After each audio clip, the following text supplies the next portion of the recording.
बिस्मिल्लाहिर्रहमानिर्रहीम। अस्सलाम वालेकुम फ्रेंड्स, कैसे हैं आप लोग? उम्मीद करती हूँ अल्लाह के फजल व करम से आप लोग बिल्कुल ठीक ठाक होंगे। देखते हैं ये अजरक का ड्रेस है, बहुत ही प्यारा ड्रेस है अजरक का।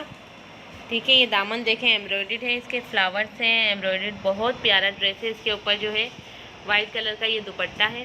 ठीक है, 2.5 मीटर का ये दुपट्टा है, बहुत ज़बरदस्त दुपट्टा है, एम्ब्रॉयडर्ड है। और इसकी कढ़ाई भी देख सकते हैं, शेफून भी अच्छा है, बहुत ज़बरदस्त शेफून है। और इस पर ट्राउज़र है। तो मेरी बहन ये बहुत ही अच्छे ड्रेसेस है अजरक में। इसमें एक ब्राउन कलर भी है। ठीक है, तस्वीरें आप व्हाट्सएप पे मंगवा सकते हैं। ये आप एक भी मंगवा सकती हैं, बल्क में भी मंगवा सकती हैं।